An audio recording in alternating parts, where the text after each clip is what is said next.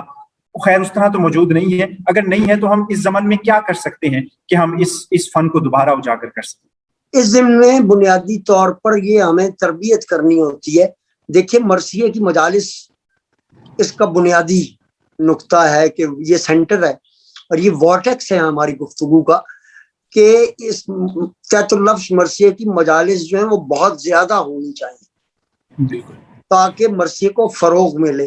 ہم سرکاری سرپرستی تو چاہتے ہی نہیں, ہم تو یہ چاہتے ہیں کہ within the community and out of community مرثیے کو بنیادی طور پر ایک تہذیبی ذمہ داری سمجھ کے اگر لکھا جائے, محض ایک مذہبی فریضے کے طور پہ نہیں بلکہ کرافٹ اور آرٹ کی اعلیٰ ترین سطح پر اگر لکھا جائے, تو پھر جا کے ہم اس قابل ہوں گے کہ یہ ہماری تہذیب میں جو رچا بسا ہے, ہمارے خمیر میں گندا ہوا ہے, ہمارے کلچرل فلامنٹس میں اور کلچرل فیبرک میں یہ چیزیں جو گندی ہوئی ہیں یہ اظہار کی راہ پا سکیں. اس کے لیے ضروری ہے, جیسا کہ میں نے پہلے عرض کیا, کہ بہت سارے علوم کا مطالعہ, کیونکہ یہ ایک سینرجی ہے. میں آپ تاریخ پڑھ کے بھی مرثیہ نہیں کہہ سکتے, بہت سارے علوم کو بروئے کار لانا پڑتا ہے. لنگوسٹکس جو ہے باقاعدہ ایک شعبہ ہے, اور آپ کو یہ معلوم ہے کہ گزشتہ 1950 سے لے کے آج تک جو فلسفہ ہے وہ لنگوسٹکس کے سپرد ہو گیا ہے, اور پوسٹ ماڈرنسٹوں نے فلسفے کو اغوا کر لیا لنگوسٹکس کی صورت میں, اور وہ سوال باقی نہیں رہنے دیے جو انسان کے بنیادی سوال ہیں, جن کی طرف میں نے اشارہ کیا کہ انسان, کائنات اور خدا جو ہے, یہ جو مثلث ہے اس کا آپسی ربط کیا ہے. دیکھیں یہ اس نے ٹیری ایگلٹن نے اپنی 2 کتابیں لکھی ہیں. پہلے وہ پوسٹ ماڈرنسٹ تھے, پھر وہ تائب ہوئے باقاعدہ, اور انہوں نے آفٹر تھیری ایک کتاب لکھی. اس کے بعد انہوں نے ایک کتاب لکھی وائی مارکس واز رائٹ. تو انہوں نے پھر تھیری پر اور پوسٹ ماڈرنزم پر تنقید کی. وہ ایک بیڈ پیچ آف لائف سے یا بیڈ پیچ آف تھاٹ سے واپس جب آئے تو ان پر کھلا کہ مابعد جدیدیت جو ہے اس میں کیا کیا کمیاں ہیں. تو دیکھیے ہمارے یہاں تو ساخت جو ہے جو مرثیے کی ہے وہی اتنی مضبوط ہے. اب اس میں نیا شاعر جو ہے اگر وہ استوار بند لکھے، یعنی ہر مصرے کا دوسرے سے، دوسرے کا تیسرے سے، تیسرے کا چوتھے سے، چوتھے کا پانچویں سے، اور پانچویں کا چھٹے سے تعلق، یعنی مرثیے میں آوارہ خرامی نہیں چلتی. ایسے نہیں ہے کہ کسی شخص نے 5-7 بند کہہ دیے تو وہ مرثیہ نگار ہو گیا. ان جو 4-5-7 بند ہیں ان کے اندر ایک ربط جو ہے، ایک ارتباط جو ہے، وہ جب تک نہیں ہے تو مرثیہ نگاری کا فن جو ہے وہ ناممکنات میں سے ہے. اور یہ سٹیٹمنٹ دینے میں ہم بالکل حق بجانب ہوں گے کہ مرثیہ نگاری ایک مکمل فن ہے.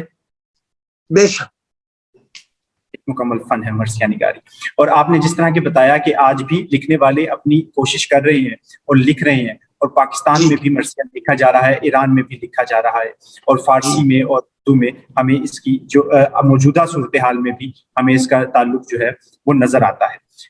حکومتی سرپرستی کی آپ نے بات کی کہ وہ نہ کسی شاعر کی خواہش ہے، نہ کچھ اس طرح کی جو ہے وہ ہم چاہتے ہیں، لیکن حکومتی سطح پر کیا اس بات کا ادراک ہونا ضروری ہے کہ کیونکہ یہ ایک بہت زیادہ بڑا تہذیبی ورثہ ہے اور تہذیب میں ایک بہت اہمیت کا حامل ہے، تو کیا حکومتی سطح پر کم از کم اس کا ادراک ہونا چاہیے کہ وہ اس تہذیبی عنصر پہ کوئی کام کر سکی؟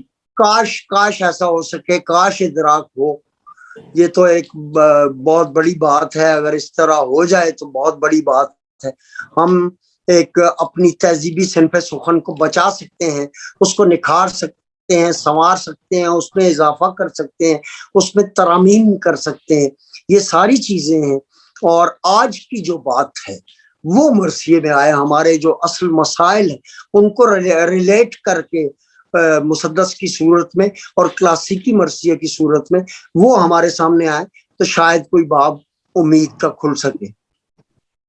اچھا سر، اب اختتام کی جانب ہم بڑھ رہے ہیں. ہماری جو آرگنائزیشن ہے وہ ایک بڑی جو ہمیں لاہور میں ہمیں جس حوالے سے جانا جاتا ہے وہ ڈرامائی پڑھنت کے حوالے سے، ڈرامیٹک ریڈنگ کے حوالے سے جانا جاتا ہے. تو ہم چاہتے تھے کہ اختتامی پہ ہم اس مرثیہ نگاری کے بعد مرثیہ گوئی پہ بات کریں اور اس حوالے سے آپ سے جانیں کہ کیا مرثیہ گوئی بھی ایک مکمل فن ہے. اور جس طرح آپ نے بتایا کہ مرثیے کو زندہ رکھنے میں مرثیے کی مجالس نے بڑا اہم کردار ادا کیا، تو مرثیہ گوئی کے حوالے سے اگر ہم خالی دیکھنا چاہیں یا صرف اس کی پڑھنت کے حوالے سے دیکھنا چاہیں تو وہ ہمیں کن باتوں کو جو ہے وہ مد نظر رکھنا؟ غالباً آپ مرثیہ خوانی کی بات کر رہے ہیں. مرثیہ خوانی، معذرت، مرثیہ گوئی نہیں، مرثیہ خوانی.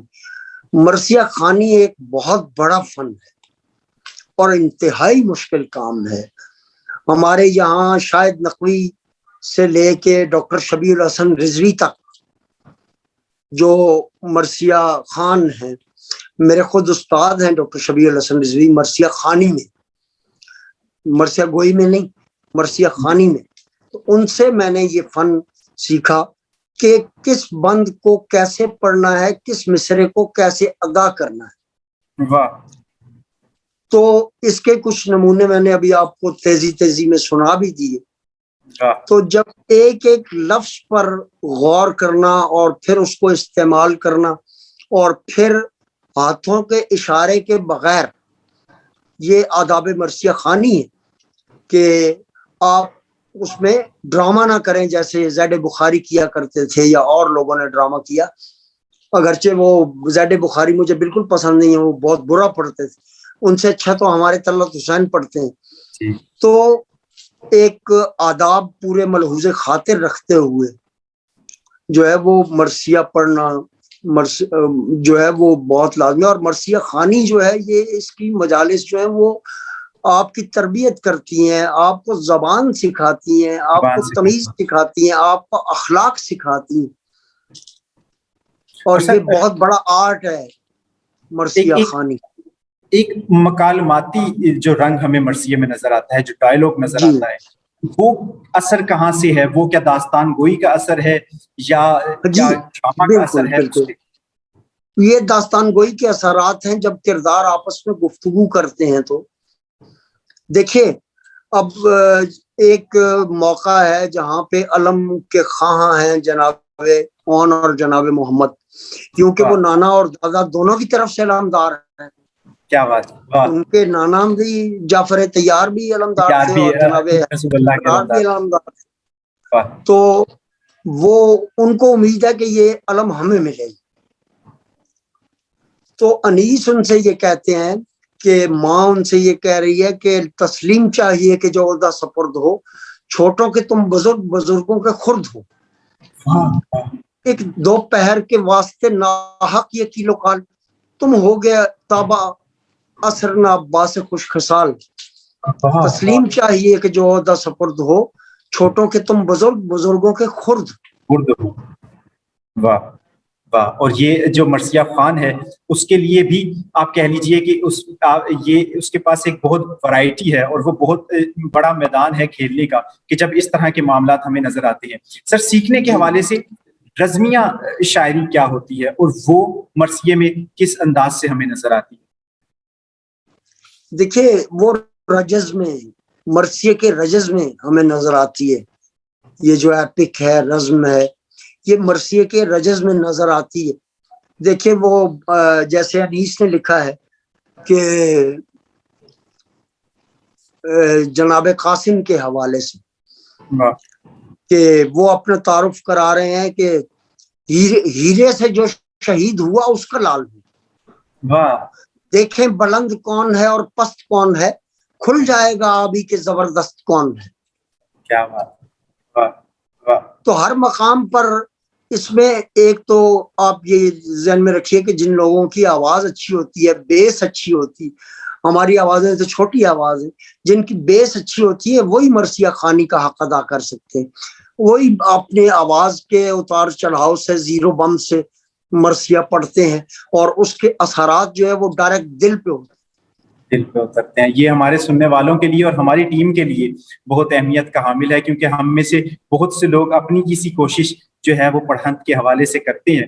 اور ہم نے اس سیریز کے بعد ایک سیریز یہ بھی کرنی ہے محرم الحرام میں ہی کہ ہمارے جو ممبرز ہیں کچھ جانلوں کے وہ مرثیہ پڑھ کے ریکارڈ کریں گے اور ہم اس کو جو ہے وہ اپلوڈ کر رہے ہوں گے اپنے پیج پہ. بہت تو یہ اچھی بہت بات. سی ایسی چیزیں ہیں، بہت سی چیزیں ہیں جو انہوں نے آپ سے سیکھی ہوں گی. سر ہم آپ کی آمد کا، آپ کا ہمارے لیے وقت نکالنے کے لیے ہم بے حد مشکور ہیں. آپ سے بہت کچھ سیکھنے کو ملا اور یہ سلسلہ ہم چاہیں گے کہ یہ جاری رہے اور ہمارے سننے والے جو ہیں وہ بھی یہ چاہیں گے کہ وہ آپ کو سنتے رہیں. اور اب اس کے بعد مجھے یقین ہے کہ مجھ کا علم کے پاس تو سوالات نہیں تھے لیکن ایک سوالوں کا تانتا بندے گا ہمارے پاس. تو ہم چاہیں گے کہ اس طرح کے سیشنز ہوتے رہیں تاکہ ہم جو سیکھنا چاہتے ہیں، جو کچھ جاننا چاہتے ہیں، ان کے سوالات آپ تک پہنچاتے رہیں.